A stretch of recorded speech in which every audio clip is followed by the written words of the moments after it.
Podcast UA Descomplica.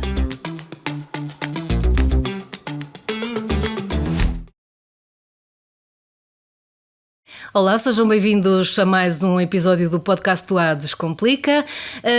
Hoje, o episódio especial do Mais Ciência.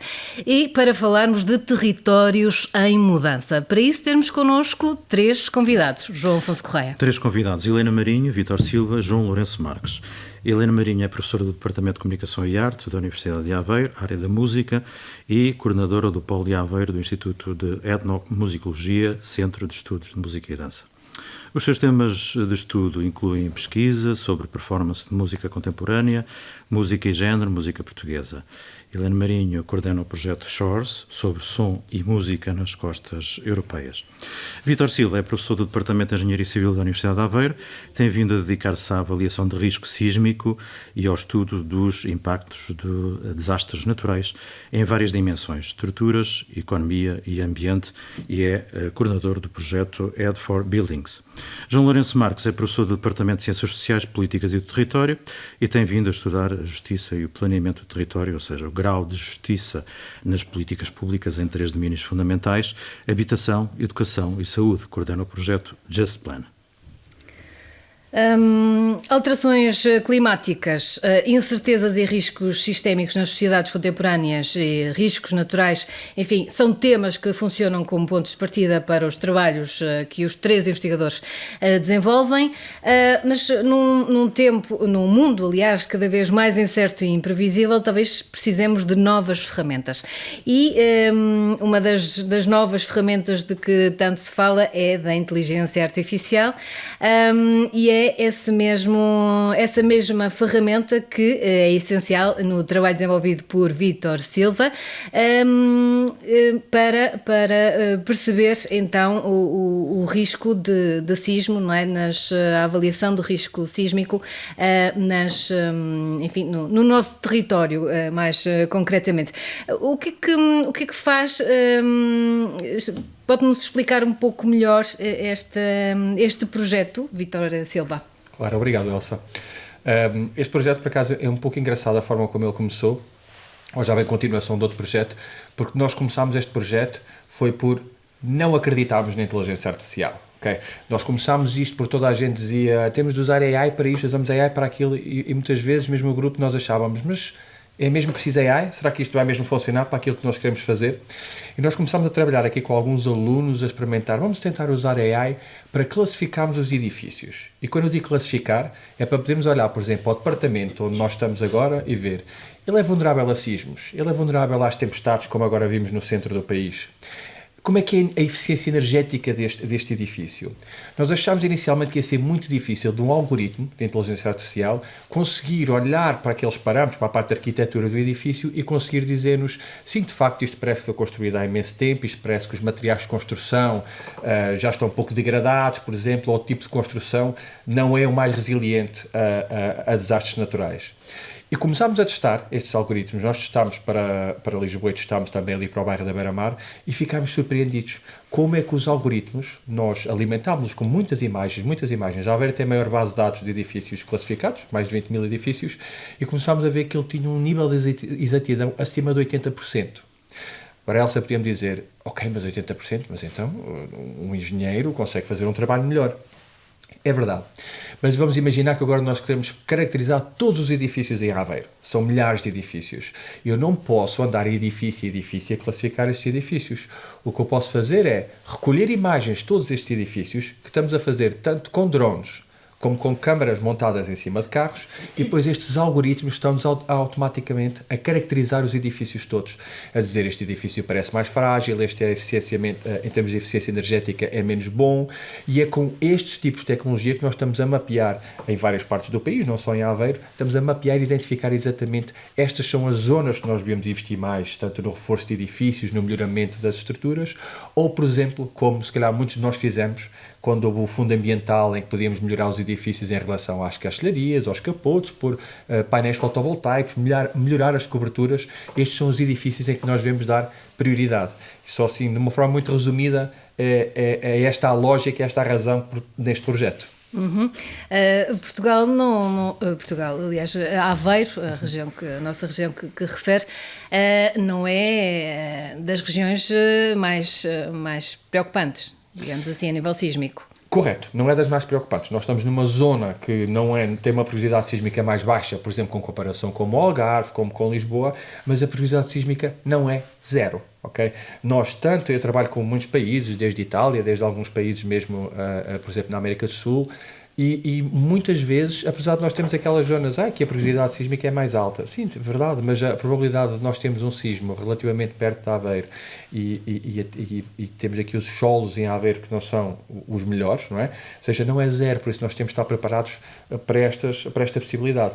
E depois esta tecnologia que eu acabei de descrever não é só útil para os sismos, ok? Nós andamos com os drones por causa de fazermos a caracterização das coberturas. E nós vimos agora, infelizmente, o que aconteceu em Leiria, o que aconteceu no centro, quando houve esta tempestade agora aqui em Cristine, e nós sabemos que a tendência não é termos menos tempestades, infelizmente é termos mais e mais severas. Toda esta tecnologia serve também para as cheias, para as tempestades e para outros desastres. Professor João Lourenço Marques, as estatísticas parecem mostrar que existem cada vez mais disparidades entre ricos e pobres, sobretudo em Portugal, e essas disparidades refletem-se no território. Pelo menos estamos a falar no contexto europeu, evidentemente. Não é? Parece um efeito natural que estas disparidades se reflitam no território, mas tendo em conta os sistemas atuais de gestão e administração das sociedades em que vivemos, é possível pensar em políticas públicas que invertam ou que minimizem a tendência? Obrigado, João. Começando pelo fim, é imperativo que assim seja. As desigualdades, não é pelas estatísticas o dizerem, porque há formas de mentir com as estatísticas, mas de facto as desigualdades são intrínsecas às dinâmicas territoriais, até porque nós temos no território diferentes fatores que atraem e repelem as atividades económicas e as pessoas. Portanto, essas desigualdades são quase intrínsecas à própria natureza humana. Portanto, poder olhar para isso como algo que é natural também nos deve aqui trazer outra responsabilidade, que é poder aqui mitigar algum tipo dessas desigualdades. Portanto, algo que se tende a confundir, que é a questão da igualdade e da equidade. Portanto, as políticas públicas trabalhar a equidade, sim, a igualdade menos, porque de facto nós não podemos ter territórios, devido à sua idiosincrasia naquilo que são os recursos e a forma como esses recursos estão localizados, que possamos ter igualdade de oportunidades, quer estejamos aqui ou quer estejamos num outro lugar. Portanto, a questão da equidade tem que ver também com o projeto e com esta linha de investigação que tem que ver com a justiça territorial. Portanto, o projeto em causa teve aqui o desafio de passar de conceitos teóricos e abstratos de justiça e tentar trabalhá-los de forma mais territorializada. E, portanto, podemos desenvolver um pouco mais isto, não sei se agora ou mais tarde, mas, de facto, não existe um único conceito, uma única perspectiva de justiça. Portanto, há um exemplo muito paradigmático do Amartya Sen, que ilustra muito bem aquilo que é, por um lado, a responsabilidade e os desafios da política pública. Quando temos uma flauta e a podemos atribuir a 3 crianças, uma, de facto, é a criança que sabe tocar a flauta, a outra é a criança que investiu muito tempo para aprender a tocar flauta, e a terceira é uma criança pobre. Portanto, podemos tomar 3 decisões, que é atribuir a flauta a cada um destes meninos, mas, de facto, qualquer uma destas decisões é válida. No contexto das políticas públicas, quando estamos a falar de recursos escassos, que é o que esta flauta aqui representa, nós temos que ter sempre em nota de que há soluções que são sempre justificadas por via desse princípio de justiça. Portanto, o que é importante fazer-se é trabalhar, digamos, as opções naquilo que é o encontrar efeitos compensatórios. E a questão das estatísticas, que foi um bocadinho o ênfase da questão que me levantou, a forma como nós podemos responder convenientemente a esses desafios é fazer essa monitorização através da estatística e de dados que permitem, na prática, perceber como é que as coisas evoluem e como é que as coisas podem ser corrigidas. Uhum. E o papel do próprio cidadão também, não é? É fundamental nesta mudança. Sim, aliás, o cidadão tem a responsabilidade, muitas vezes, não de mudar em si mesmo as dinâmicas das coisas, mas fazer pressão a quem os pode fazer para que isso possa acontecer. A arte quando falamos de território, quando falamos de países, de culturas, enfim, a arte é peça fundamental, não é? A arte, a cultura, sim, no seu todo. Sim. E em particular a música, não é? Porque é essa a base do projeto da professora Helena Marinho, pode ajudar a sociedade a adaptar-se a estas grandes transformações a que assistimos, e a criação artística pode ela também conter formas de intervenção. Sim, sem dúvida. Aliás, eu até começaria por esse último ponto, a questão da intervenção, e a questão de tornar as pessoas mais conscientes em relação àquilo que as rodeia e os problemas que surgem, e nomeadamente em relação a questões ambientais. E falando, por exemplo, mais concretamente do projeto Shores, a ideia é que a arte nos torna mais sensíveis, mais conscientes em relação a determinado tipo de problemas, se realmente envolvemos os territórios em mudança nessa equação. Porque a arte tem uma grande vantagem, é que ela não tem fronteiras a nível de compreensão, não é? E ela pode gerar uma empatia muito mais direta com as pessoas do que, por exemplo, pesquisa pura e dura. Não estou a dizer mal a pesquisa pura e dura, de todo, mas sabemos que às vezes há problemas a nível de comunicação com os públicos em geral, e nós não estamos a fazer só pesquisa uns para os outros, estamos também a fazer pesquisa que tenha um impacto direto na sociedade e que realmente as pessoas em geral, sejam elas quais forem, seja em que territórios forem, tenham consciência e tenham dessa contribuição, não é? E eu acho que a apreensão das artes é algo de imediato. Nós não precisamos de saber música para compreender ou para sentir a música. E quando ela está associada, como é o caso deste projeto que estamos a falar agora, do Shores, quando ela é associada à própria exploração do território, ela realmente é capaz de tornar as pessoas muito mais atentas àquilo que as rodeia, não é? Eu lembro que nós fizemos atividades de recolha sonoras, por exemplo, ali na zona das marinas e dos sítios onde se recolhe o sal, não é? E a riqueza do património sonoro que está associado é impressionante. E é preciso ir lá e estar em silêncio primeiro e depois ouvir para compreender realmente tudo o que se está a passar à volta. E é curioso que as pessoas que nós já envolvemos nos workshops e agora vamos entrar em fase de residências artísticas também, uma das coisas que as pessoas diziam é: nós moramos aqui, nós conhecemos isto, mas de repente estão a ver as coisas de uma forma diferente. E sobretudo as mudanças, e nomeadamente as mudanças negativas que nós temos assistido nestas últimas décadas, tornam-se muito mais evidentes quando realmente é este contacto direto, e é um contacto através da recolha sonora e da criação sonora por meios muito simples que qualquer pessoa pode desenvolver, e isso realmente torna os problemas muito mais próximos e muito mais vivos na consciência das pessoas, e acho que é essa a grande resposta e a grande vantagem das artes, é esse imediatismo na comunicação. Uhum. Mas concretamente o projeto Shores desenvolve-se na costa, não é? Nas zonas costeiras? Sim, costas e não só. Na realidade, Shores pode ser qualquer zona de contacto entre um corpo d'água e a terra. Certo. E é nessa interação entre um corpo d'água e a terra que realmente se desenvolve uma miríade de aspectos muito relevantes, não é? Nós não temos uma palavra exata para isso em português, porque nós dizemos costas e pensamos é costa do mar, não é? Mas em inglês é mais abrangente, não é? E são locais, esses locais não é? Entre a terra e o mar, entre a terra e um rio, entre a terra e um lago, são os locais onde servem para tudo, são vias de transporte, são locais onde vamos recolher comida, são locais onde se cria cultura e tradições associadas às comunidades. São locais riquíssimos e em termos de matéria sonora também, não é? E, portanto, quanto mais conscientes estivermos desses valores, mais atenção nós temos para, por exemplo, a necessidade de políticas públicas. E também, por outro lado, também podemos encontrar pontos de criação que são muito interessantes. O colega estava agora a falar de recolhas de dados. Pode-se unificar dados. E é outra forma de termos também um acesso mais intuitivo a esses dados. Isso também é um ponto muito interessante ligado à criação artística, que é a sonificação, não é? E que permite sensibilizar, não é? Sem dúvida.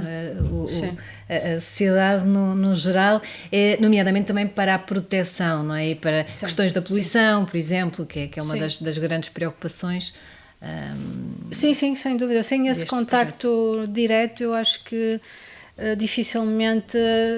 não estou a dizer que todas as pessoas, mas há grupos que provavelmente não teriam essa essa noção tão próxima e tão visceral quase, eu diria, do que realmente está a acontecer. Professor Vítor Silva, voltando ao risco sísmico em Portugal, tendo em conta os estudos que tem vindo a fazer, há pouco já falámos na situação de Aveiro, em comparação com outras zonas do país, os estudos que têm vindo a ser feitos e os dados recolhidos permitem perceber qual a situação do território português em relação a outras zonas, por exemplo, da Europa, nem mais longe. Que comparação a este nível é que se pode fazer? Sim, eu às vezes até acho que é mais interessante nós compararmos dentro de Portugal, não é? Mas muitas vezes também podemos comparar com outros países para tentarmos entender o que é que foi feito de bom lá fora e o que é que podemos tentar copiar aqui para dentro, não é? Ou seja, nós mantemos sempre, nós trabalhamos muito com outras, por exemplo, com o Instituto Nacional de Estatística, para tentarmos entender, a cada 10 anos nós temos os censos, não é? Todos nós preenchemos em 2021, penso eu, os censos, e temos essa informação sobre o edificado e vamos sempre mudando os nossos modelos para entender se acontecesse agora aqui um sismo magnitude 7, magnitude 8, seja mais próximo de Portugal continental, seja nas ilhas, qual é o possível impacto, ok? Ou seja, nós temos vindo a avaliar ao longo do tempo o que é que pode acontecer. Nós temos aqui dois fatores. Por um lado, nós temos bons códigos de dimensionamento, temos boa engenharia em Portugal, ou seja, os novos edifícios, à partida sim, são resilientes, mas por outro lado temos mais de metade dos edifícios em Portugal foram construídos quando ainda nem sequer havia regulamentos. Okay? E depois, essa metade dos edifícios, também os edifícios têm mais de 50 anos. Okay? Geralmente os edifícios até costumam ser construídos mais ou menos com um tempo de vida para 50 anos. São edifícios que já precisam de manutenção. E eu na boa estava a ver nas notícias, estava a falar de uma derrocada, eu penso que era em Faro. Não houve sismo nenhum, nem sequer houve tempestade. E tivemos um edifício que, por estar muito degradado, ruiu. Agora imagine alguns desses edifícios que estão, se calhar, igualmente degradados, soubesse agora aqui um sismo, soubesse aqui algum movimento do solo. Se houvesse, por exemplo, um sismo como o de 1755, em Lisboa. Essa é a pergunta sempre difícil que me fazem, ok? Faz sempre parte da praxe, não é? Faz parte da praxe, é verdade. E nós temos várias estimativas, porque depois, imagino, depende da altura até da semana. Se estamos a falar, por exemplo, durante a noite, quando todas as pessoas estão nos edifícios residenciais, ou se estamos a falar, por exemplo, às vezes no fim de semana, como aconteceu no 1 de novembro de 1755, em que grande parte das fatalidades foi porque tínhamos imensas pessoas dentro de igrejas, dentro de catedrais. Mas estamos sempre a falar a ordem de fatalidades acima de tipo 5.000, 6.000 pessoas, o que já é um pouco impensável no contexto europeu. Nós já não devíamos ter estes níveis de risco sísmico no contexto europeu, não é? Eu entendo que há quase 300 anos atrás podíamos ter estes níveis de risco sísmico. Agora aqui já não é tão justificável quando nós já sabemos tanto. E eu queria também só pegar aqui num ponto, aqui do colega, por causa, quando ele estava a descrever esta parte das injustiças, eu estava-me a lembrar que há 2 anos atrás o Instituto Nacional de Estatística deu-nos gigabytes de dados sobre onde é que as pessoas vivem e alguns parâmetros socioeconómicos. Nós fizemos algumas análises e nós vimos que em Portugal, e se calhar também em outros países da Europa, é muito comum que os edifícios mais antigos e mais frágeis é onde as pessoas com, geralmente, mais idade, okay? Pessoas às vezes com incapacidade e pessoas com rendimentos mais baixos vivem. Okay? Ou seja, nós temos esta combinação desta tempestade perfeita. Se acontecer alguma coisa, okay, temos as pessoas que estão mais vulneráveis socialmente, são aquelas que também estão nos edifícios que são mais vulneráveis. São daquelas pessoas que sabemos que à partida tem de haver um grande apoio do Estado se acontecer alguma coisa, porque estas pessoas são vulneráveis, não são de pessoas que financeiramente poderão estar a suportar o impacto deste tipo de sismos. Aproveitando o que acabou de dizer e chamando mais uma vez o João Lourenço Marques à conversa, estamos perante uma grave crise de habitação. Será que esta necessidade de criar habitação a baixo custo, em que, eventualmente, lá está, aquilo que se pode pagar é pouco, não é? Os materiais, eventualmente, respondem a isso. Pode-se criar aqui, resolver um problema e, ao mesmo tempo, criar outro? Sim, antes de responder, só dar nota que, de facto, o colega aqui frisou uma coisa muito importante, que é a ideia de que, em termos os impactos que grandes riscos podem ter nas pessoas, que se democratizam um bocadinho aquilo que é o impacto, não é verdade. Portanto, normalmente, sociedades mais fragilizadas ou contextos mais fragilizados são aquelas que têm maior impacto. Quando na altura se falava que a Covid democratizou um bocadinho aquilo que foi o impacto, não foi verdade. Portanto, eu tive o privilégio de ficar em casa a trabalhar, outros não o tiveram. Portanto, a ideia de que de facto isso põe a nu aquilo que é, digamos, a vulnerabilidade de todos, não é assim. Relativamente à questão da habitação, nós temos de facto um problema da habitação. E de facto não é um problema local, é transversal, com diferentes impactos em determinados sítios e, portanto, é preciso, ao porque estamos a falar da questão dos dados e da monitorização, fazer essa avaliação correta. Porque para determinado tipo de problemas, quando se fala da crise da habitação, há sítios onde a crise é por via da escassez, há outra é por via das condições da própria habitação, há outras que é por via do acesso económico. Portanto, nós estamos a falar de um problema de crise de habitação, mas que tem diferentes origens e causas e que são de longa data. Portanto, de facto, poder aqui criar habitações a custos controlados para que elas possam entrar no mercado de forma mais acessível às pessoas é um caminho, mas não só. Portanto, há aqui outro tipo de... Porque o espaço é o bico, portanto, as pessoas querem estar próximas daquilo que são os seus locais de trabalho e as suas vivências cotidianas.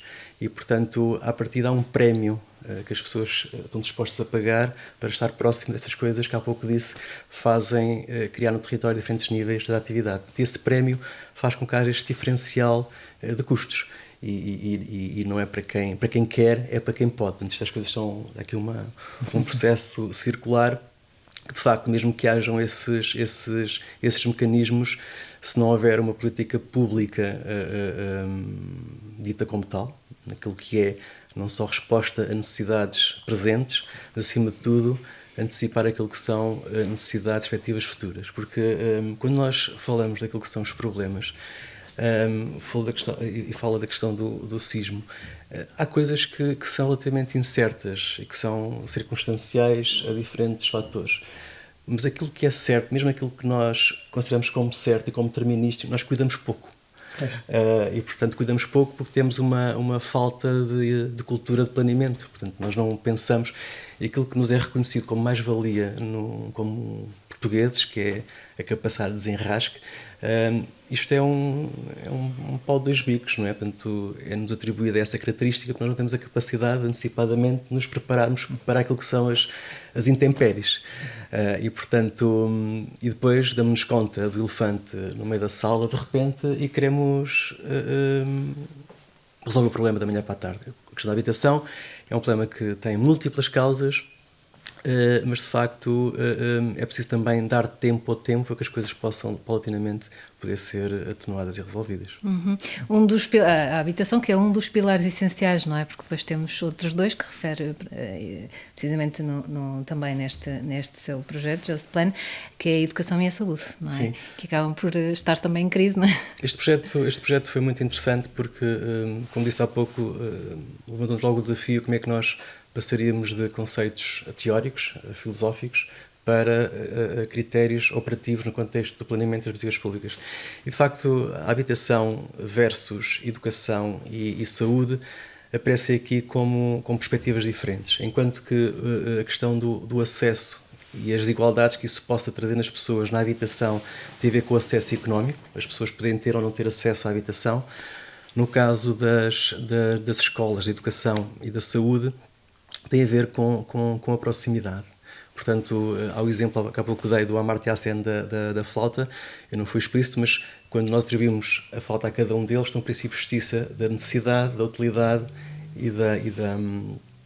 da necessidade, da utilidade e do direito adquirido. E, portanto, quando nós olhamos para um território e queremos fazer um planeamento de escolas, sabendo que há necessidade de X lugares para estudantes, a configuração da rede pode ser uma ou pode ser outra. Se eu quiser privilegiar os mais desfavorecidos, se eu quiser privilegiar os aglomerados onde existe mais massa crítica, ou se eu quiser privilegiar um outro qualquer critério. Portanto, há pouco quando disse que qualquer das soluções são defensáveis, são, de facto. Agora, o que é preciso é que quando se tapa a cabeça, que é o que se faz, e se destapa os pés, para que haver efeitos compensatórios. Portanto, esta investigação e este projeto, mais do que dar resposta, temos o que é que se deve fazer, trabalha mecanismos para perceber quais são as consequências se determinadas opções forem tomadas. E a educação, a saúde e a habitação não são dimensões independentes. Portanto, as coisas devem dialogar de uma forma muito, muito clara para que, digamos, tenhamos o acesso mais integrado desse tipo de bens necessários e do nosso dia-a-dia. Arte e música, portanto, são parte da riqueza de um território também, naturalmente. Sim, sim. O projeto Shores, que usa litoral e água, hoje recursos, enfim, escassos e em risco, não é? Este projeto usa estes recursos como fonte de inspiração. Já é possível avançar com algumas tendência nas criações que podem surgir a partir do projeto que mostrem como é que estes recursos estão a ser tratados na arte e na música? Sim, sobretudo, isso vai ser desenvolvido sobretudo este ano, porque o projeto ainda está em curso e vamos organizar 3 residências artísticas, uma em Aveiro, outra em Trondheim, na Noruega, e outra numa pequena localidade holandesa cujo nome eu nem me arrisco a pronunciar porque é tão difícil. Mas uma das ideias, há várias ideias em torno disso, mas algumas ideias têm a ver com a utilização da sonificação, aquela técnica que eu referi há bocadinho. E temos neste momento um banco de dados com muitas gravações, tanto gravações de eventos e criaturas naturais, como também de gravações ligadas a patrimónios musicais locais, não é? E tudo isso vai ser de alguma forma incorporado, quer em criações mais tradicionais no sentido que são composições, obras musicais que vão ser apresentadas, mas também instalações sonoras que algumas delas prevê-se que venham a ser interativas, ou seja, as pessoas vão poder de alguma forma tocar com os ouvidos também nesses materiais sonoros e brincar, criar com eles na sequência dessas criações que estão a ser promovidas pelo projeto. E eu penso, portanto, como eu dizia há bocadinho, isto é uma outra forma de realmente termos essa consciencialização em relação aos territórios, não é? Mas já que estamos a falar nisso, eu também não resisto a dizer que este projeto não é o único no seio do INET-MD neste tipo de olhar sobre o património associado à questão do território. Até me estou a lembrar de um projeto que foi liderado pela minha colega Maria de Rosário Pestana, que eu participo também nesse projeto, e que esteve na gênese da classificação do canto a vozes de mulheres. E que também foi um projeto muito interessante porque tentou de alguma forma resgatar práticas que estão, por causa da desertificação dos territórios, que estão a desaparecer, não é? Eu lembro de ir fazer gravações a uma aldeia pequenina, o Candal na zona de São Pedro do Sul, onde havia um grupo de 6, 7 senhoras, todas com mais de 70 anos, acho eu, que cantavam vozes de uma forma absolutamente impressionante. E é uma prática que em algumas aldeias do concelho de São Pedro do Sul se está a tentar revitalizar por via de voluntárias, neste caso estamos a falar de canto de mulheres, mas noutras vai desaparecer. Concretamente este grupo, que eu diria de alguma forma até é dos mais genuínos e de maior qualidade, à medida que as senhoras vão morrendo, vai desaparecendo, não é? E isto também tem a ver com os tais territórios em mudança, ou seja, quando os territórios mudam, qual é a responsabilidade que nós temos em relação a estas pessoas e àquilo que elas criaram, e se de alguma forma, é evidente que vai desaparecer, mas nada impede que também se mantenha, sob outra forma, com outra forma de participação, outro envolvimento da comunidade e das novas comunidades que começam a surgir nestes territórios, não é? Mas as artes aqui acho que são fundamentais e até voltando um bocadinho ao exemplo da flauta, não é? Porque realmente também há essa questão, se dermos uma flauta a alguém que a toca muito bem, provavelmente essa pessoa vai ainda tocar melhor. Se dermos a flauta a alguém que não toca nada, essa pessoa nem vai saber o que vai fazer com a flauta, não é? E portanto nós temos que adaptar esse território, essa comunidade e eu acho que acho que concepções elitistas da arte não fazem sentido, não contribuirão neste contexto, não é? Mas cada vez mais acho que nós estamos conscientes que realmente talvez haja uma arte para as elites, eu acho que não. Acho que a arte é demasiado imediata na sua percepção para realmente podermos falar nisso e são questões sociais associadas e eu acho que é apenas isso. Mas eu acho que o papel de ensinar a essa criança flauta, para que ela depois possa realmente usufruir dessa flauta, essa seria a resposta. O ideal seria dar uma flauta a cada um, mas estamos a partir de um cenário que é a realidade. Os recursos são escassos e, portanto, temos que tomar opções. Sim, sim. Mas a cultura, nomeadamente os cantares típicos de determinadas regiões, também valorizam, não é, essas próprias regiões. Eu estou-me agora a lembrar do canto alentejano, não é, que ultimamente tem vindo a ganhar, enfim, um destaque cada vez maior, e que acaba talvez por chamar mais pessoas para essa região. Sim, sem dúvida, porque tudo isto depois tem impacto a diversos níveis, inclusive a própria promoção turística. Sim, também. Das regiões. E não é só isso, também pode ser uma forma de ajudar a fixar as populações, não é? Porque se realmente formos a territórios onde não se passa muito e começam a ficar desertificados, é realmente fantástico ver como as forças locais começam a desenvolver outras formas de criação com base nessas, não é? Por exemplo, um exemplo é Manhoso. Toda a gente conhece os cantares de Manhoso. Manhoso surgiu precisamente também é uma forma de cantar a vozes de mulheres. Já bastante estilizado, já com vistas até a uma certa promoção para o mercado e disseminação, todos conhecemos, todos ouvimos falar da Isabel Silvestre, não é? Sim. Mas mostra até que ponto é que a resiliência pode ser construída a partir de patrimónios que eventualmente nós achamos que inevitavelmente se vão extinguir, mas esse inevitável acho que não está correto. Por falar em resiliência, falamos também de desastres climáticos, não é, que vão ser cada vez mais comuns, de construção e de reconstrução, que é outro problema que vamos assistir cada vez mais e que também mexe nestas mudanças de territórios, nesta uma série de alterações, não é, também no próprio ambiente e na sustentabilidade. Sim. Aí temos, se calhar, dois fatores que é importante nós mencionarmos. Um é que por vezes, quando temos desastres, e não precisam ser sismos, pode ser qualquer desastre natural ou não natural, às vezes nós eu assisti isso, por exemplo, no Peru, assisti em alguns países, pois infelizmente estas zonas às vezes mais rurais, é quase como se fosse um incentivo para infelizmente as pessoas abandonarem essas regiões, ok? E eles pensam, vou reconstruir aqui, ou vou reconstruir noutro sítio que se calhar até pode dar outras oportunidades. Ou seja, quando o colega estava aqui a falar desta parte da desertificação e destas zonas que cada vez mais têm menos população, eu por acaso lembrei-me desta parte que observou-se, por exemplo, quando foi do ciclone de New Orleans, o Katrina, ok? Desse aí que houve imensa gente que infelizmente simplesmente decidiu começar a vida noutro sítio. Ou seja, temos esta parte aqui assim, infelizmente, os desastres naturais que também fazem uma mudança do território gigante. Olhando aqui para a parte da construção e olhando aqui para a parte do ambiente, é preciso ver que a construção civil contribui com mais de 30% para as emissões do carbono, ok? Mais de 30%. E depois, cada vez que eu vejo nas notícias, agora houve este desastre, agora houve este ciclone, agora houve este sismo, é óbvio que a minha primeira preocupação, a primeira pensamento é a parte dos feridos, não é? das fatalidades e isso. Mas, ao mesmo tempo, quando eu começo a ver a reconstrução, eu começo a pensar as toneladas e toneladas de CO2, ou de dióxido de carbono, que esta reconstrução agora toda vai gerar.